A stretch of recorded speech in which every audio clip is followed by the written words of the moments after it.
ಇಷ್ಟು ಬೆಳೆದಿದೆ ಅಂತಂದ್ರೆ ನೀರು ಹಾಕಿರ್ತಕ್ಕಂಥ ಕಾರ್ಯಕರ್ತರಿಂದ ಬೆಳಿಲಿಲ್ಲ, ಹಾಲು ಹಾಕಿರ್ತಕ್ಕಂಥ ಕಾರ್ಯಕರ್ತರಿಂದ ಬೆಳೆದಿದೆ. ಆ ಕಾರ್ಯಕರ್ತರು ಇಲ್ದಿರ ಇರ್ತಕ್ಕಂಥ ಬಿಜೆಪಿ ಆತ್ಮ ಇಲ್ದಿರ್ತಾ ಇರ್ತಕ್ಕಂಥ ದೇಹ ಎಲ್ಲೂ ಕೂಡ ಒಂದೇ. ಗೊತ್ತಾಯ್ತರ?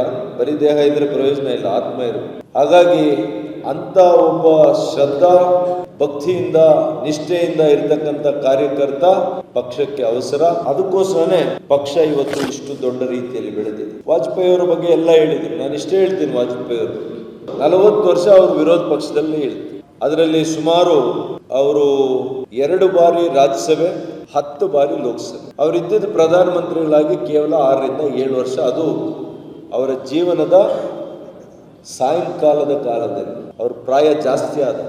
ಅವರು ಒಂದೇ ಒಂದು ದಿವಸ ಕೂಡ ನಾನು ಅಧಿಕಾರಕ್ಕೆ ಬರಬೇಕು ಅಂತ ಎಂದೂ ಕೂಡ ಅನಿಸ್ಲೇ ಇಲ್ಲ. ನಾನು ಅಧಿಕಾರದ ಪಕ್ಷದಲ್ಲಿ ಇರಬೇಕಾಗಿತ್ತಲ್ಲ ಅಂತ ಅನಿಸ್ಲಿಲ್ಲ ಅವರು.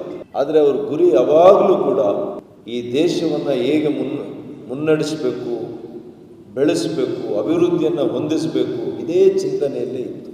ಇವತ್ತು ಮಾನ್ಯ ನರೇಂದ್ರ ಮೋದಿಯವರು ಎಲ್ಲ ಬಹಳ ಸಂತೋಷದಿಂದ ಹೇಳ್ತೀವಿ. ಅನೇಕರು ನನ್ನ ಜೊತೆ ಮಾತಾಡಿದ್ದಾರೆ. ಏನು ಅದೃಷ್ಟನಪ್ಪ ನರೇಂದ್ರ ಮೋದಿ ಅವರು, ಏನು ಅದೃಷ್ಟ ರೀ. ಚಾಯ್ ಮಾರೋ ಅಂತ ಒಂದು ಕುಟುಂಬದಲ್ಲಿ ಹುಟ್ಟಿ 25 ವರ್ಷ, 13 ವರ್ಷಗಳು ಮುಖ್ಯಮಂತ್ರಿ, 12 ವರ್ಷ ಈಗ ಪ್ರಧಾನಮಂತ್ರಿ, ಇನ್ನೂ ಎಷ್ಟು ವರ್ಷ ಇರ್ತಾರೋ ಗೊತ್ತಿಲ್ಲ. ಏನು ಅದೃಷ್ಟನಪ್ಪ ಅಂತ ನಾವು ಈ 25 ವರ್ಷ ಮಾತ್ರ ನೋಡ್ತಾ ಇದ್ದೇವೆ. ಅದರಿಂದ ಇರ್ತಕ್ಕಂಥ 40 ವರ್ಷದ ಒಬ್ಬ ಕಾರ್ಯಕರ್ತನನ್ನ ಮರ್ತೋಗಿದ್ದೇವೆ. ಮೋದಿ ಅಂತ ಒಬ್ಬ ಸಾಮಾನ್ಯ ಕಾರ್ಯಕರ್ತ. ಅವಾಗೆಲ್ಲ RSS ನಿಕ್ಕರ್ ಹಾಕೊಳ್ತಾ ಇದ್ದಿತ್ತು.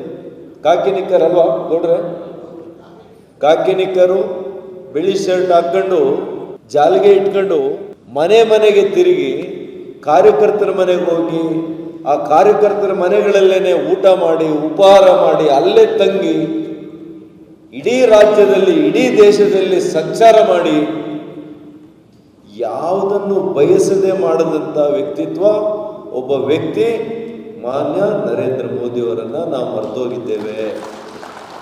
ಆ ಕಾರ್ಯಕರ್ತನ ಬದುಕನ್ನು ಮರ್ತೋಗಿದ್ದೇವೆ, ಬವಣೆಯನ್ನು ಮರ್ತೋಗಿದ್ದೇವೆ. ಅವರು ಯಾವುದೇ ಅಪೇಕ್ಷೆ ಇಲ್ದಿರ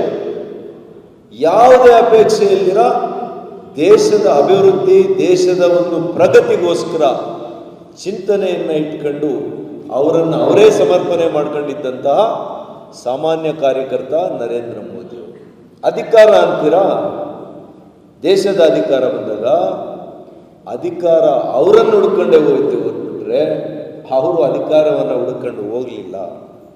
ಹಾಗಾಗಿ ನಾವು ಕಾರ್ಯಕರ್ತರಾಗಿರುವಂಥವರು ಸಮಾಜದ ಒಳಗಡೆ ಜನರ ಮಧ್ಯೆ ಇದ್ದು ಅವರಿಗೆ ಸೇವೆಯನ್ನು ಮಾಡಿ ಅವರ ಜೊತೆಯಲ್ಲಿ ನಾವು ಗಟ್ಟಿಯಾಗಿ ನಿಂತಾಗ, ಸೇವೆಯನ್ನು ಮಾಡಿದಾಗ ಅಧಿಕಾರ ಎಲ್ಲಿ ಕೂಡ ಹೋಗ್ಲಿಕ್ಕೆ ಸಾಧ್ಯ ಇಲ್ಲ. ಅಧಿಕಾರ ನಮ್ಮ ಮನೆ ಬಾಗಿಲಿಗೆ ಬರ್ತದೆ ಅಂತ ಹೇಳಲಿಕ್ಕೆ ನಾನು ಬಯಸ್ತೇನೆ.